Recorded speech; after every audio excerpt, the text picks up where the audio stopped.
this How to Be a Great Game Master video, where we look at the setting of the zombie apocalypse. Seriously, stuff tastes awful. Anyway, we're looking at the setting of the zombie apocalypse and how you can use it in your arsenal of settings to tell a good story. Now, when we look at the setting of zombie apocalypse, the expectation list is almost endless, except we expect a few basic things. We obviously expect zombies. We expect lots and lots of zombies. Very seldom has there been a zombie apocalypse type of environment with a zombie count of, say, 3 or 4. That just doesn't happen. So we need to take into consideration just how the zombies came into being, and that is one of the other expectations. How did the zombies come about? Is it some kind of virus that was originally given to monkeys and then has been spread out by some careless technician? Is it an asteroid that impacted on the planet? Is it just some kind of demonic revenge? Is it some diabolical scheme? Is it magic? Has some demented voodoo witch doctor gone off and raised a whole bunch of zombies to reenact revenge on their master? So we expect zombies, we expect the reason for them to be there. And there are often times where we don't learn the reason why. And that's particularly in feature films where the authors simply wanted to be a mystery. If the zombie apocalypse happened now and I was turned into a zombie, I wouldn't know what caused it. On the other hand, that's deeply unsatisfying for players, who ultimately should be at the center of your zombie storm.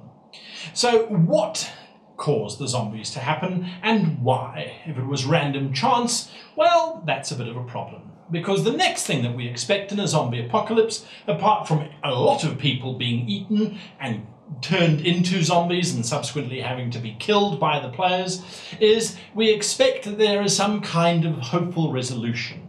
There is some glimmer that in the future there is a survival of the human species, predominantly the human species. The zombie game, although it is about survival, it's also about horror. And not the kind of horror of vampires stalking around, but the mindless, complete lack of compassion or of thought that zombies express. So we have to look at the setting when we're looking at expectations. Sorry, the dogs threw me off. When we're looking at expectations, something that's important for us to also bear in mind is that the zombie apocalypse is very seldom about abundance. The apocalypse happens and miraculously, whilst our heroes are right in the beginning of it, the shopping malls, the weapon stores, everything is cleaned out in a matter of moments by all of those other people running around who had anticipated the zombie apocalypse somehow. It often irritates me that after 2 days, everything is being cleared out by everybody, everywhere. That is failing, I think. It would take a little bit longer than that. Anyway, so we expect there to be shortages of fresh water, of shelter, of food, perhaps of electricity, of petrol, depending on what time period your zombie apocalypse is set in. So we expect hardship, and part of the story, at least, will be the survival. We also expect the zombie contagion, whatever is causing the zombies to go insane, we expect that to spread amongst the players. Now, something that we are able to adjust is the onset time. With players running around, you want that onset time to be fairly lengthy, because guaranteed one of them is going to get bitten, and you want to give them the opportunity to find some kind of cure. We also expect that the military will have barricaded themselves in a last stand and will be broadcasting on all of those emergency broadcast channels that none of us know about, and they will have some kind of defense. Now, they might be fighting back, or they might have been wiped out by said zombies. That remains to be seen. Either case, the military will very seldom be actually providing any kind of help to the party as they move through the countryside. We also expect stories of fabled areas that have not been touched by zombies. Where those areas are, like perhaps outer Guam or perhaps the last island of the Galapagos, is uncertain and is very seldom reached. It is our journey towards that place that is really the bulk of the story. We also don't expect much other type of undead. The zombie is really special in that sense. When you have vampires, you've got werewolves and you've got gargoyles and you've got all manner of medieval kind of beasties. But generally speaking, when you've got zombies, you only have zombies. And we're going to talk about breaking those expectations in a little bit, and some people already have, but maybe not far enough. So sorry, can I just do that? Because it's flapping. I'd hate to be a zombie. You flap a lot. Anyway, so the point of being a zombie... Now I've got blood on my hands. Ha ha. That's our expectation. The tone, of course, is something that is very important in a zombie game. And when we look at the tone, it is usually very dark. Now, unlike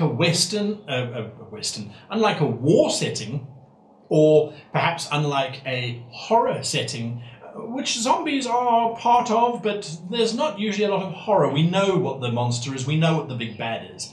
So the tone is not necessarily horrific from a perspective of being chased and not knowing what's coming. You know it's zombies. The horror comes in terms of little bits of flappy undead skin that gets peeled off and gnawing on bits of flesh and the rotting nature of everything and the decay and the turmoil. So there's a lot of in your setting, and that's the tone that you're going for. You want players to kind of cringe a little bit when you describe how the corpse that they step into cracks open and a greyish yellow ooze bubbles out that's still slightly warm, and they can feel the maggots moving around inside their shoe as it spills into their boot top. You want them to be going, oh, no, no, no, no, no. You also want to give them an incredible sense of isolation. Because, and that's something that I forgot to mention in what to expect, we expect it to be small bands of survivors.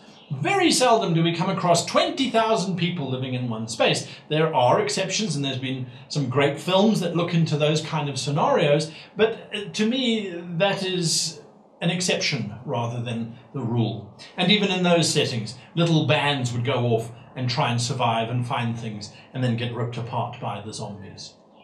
So the critical thing to bear in mind with tone is about making sure that it's manky, it's grungy, it's icky when dealing with zombies. But when not dealing with zombies, it should be peacefully idyllic. We should get a sense that there's really nothing wrong. If we just walk around that corner, there's going to be a couple people on the street chatting, some kids riding bikes, maybe there's little old Mrs. Muggins wandering along with her little dog, as she does every day. But when we step around that corner, we just see nothing. Cars left abandoned in the middle of the road, doors banging gently in the wind, and not the sound of a dog barking or a child laughing. There is absolutely nothing here. And then something knocks over a trash can, just to your left. It's that kind of isolation and loneliness and the fact that there is no one else to help. That's the tone you've got to try and drive. And yes, when there are combat sequences, when there are encounters with zombies, that's when you then throw in as much terror and drama, and you go, my zombies can sprint, my zombies can climb on the ceilings, my zombies all shuffle, but they can gather in massive numbers, or my zombies migrate, or my zombies all have infrared, so you can't cover yourself up in zombie entrails. They're looking for your heat signature, not for your blood signature, however you decide to do it. So the MacGuffin around your zombies, what caused them, sometimes will lead you to decide what they themselves are hunting. Is it actually brains, or is it just flesh? If it's flesh, will they eat anything? And this is where you can bring in the uniqueness of the zombie, is there have been some dabblings into animals being turned into zombies. But in general, and I've just realized my microphone has been turned off, so you're going to have poor quality audio, I'm afraid. In general, zombies are human. But ever thought of a zombie cat, or a zombie horse, or a zombie rhino? What about, and I've got this in my setting in Braxia, what about zombie trees? Trees that literally try and get to the flesh of those walking past, whose branches can swing out and deal massive amounts of damage as the individual is hit by 10,000 tons of wood. So a zombie spread, the way it gets spread and then what the zombies are after, will help to determine your tone. If the players are trying to flee and they run onto a farm and suddenly this herd of zombie cattle starts moving towards them, think how terrified those people living in Australia and New Zealand would be if the sheep turned into zombies. What are they going to do on Saturday night? Love you guys, never mind. So the tone is all about creating that sense of dread. The plots that pop out are, as with war, not huge amounts. It's primarily survival, rescuing, getting across some kind of difficult terrain, getting into a medical facility, getting out of a prison facility. But generally speaking, it's about a migratory story. The players won't stay in place for long because they will run out of resources, so they have to keep moving. They hear about the promised salvation land, they have to keep moving. It's always about moving forward and getting to somewhere, to getting to there, and that is where they will then be happy. It's also, so the plot-wise is not spectacularly huge. Plot is fairly simple. And it's not the plot that the players should be interested in anyway. Like war, the zombie setting is about the people. If you read any zombie book or if you watch any zombie movie, it is always about the core people. And there are some zombie movies where it is about the animals because we don't care about the people. So the idea of a zombie campaign is all of this terror, all of this unknown, all of this isolation, and it's about the people. So with a zombie kind of environment, I would recommend a smaller party of players, maybe 3 or even 2. You can go to 4 if you like, but I wouldn't go bigger than that because it's about the interpersonal stories. It's about getting to know how or where were you when it started and how have you survived until now. And what kind of person are you going to become because we are running out of resources, we're running out of time, we're being chased. So the zombie plot is about the people, and that's really where your focus should sit. Working on those interpersonal stories and skills to really get the players to like their characters and to dig in. Now, the other thing is that the zombie reason why it's there needs to run its course. In some cases, they starve to death because they don't find new corpses to feed on. In others, the spell ends. In some, the zombies simply stop for whatever reason. We don't know why. We don't know what caused them, and we don't know if it'll happen again. So the ultimate plot would be when the zombies stop. What then happens? Does government start to be restored? Are the last people on Earth literally the last people on Earth? Or is there some underground that we didn't know of? And will the zombies come back?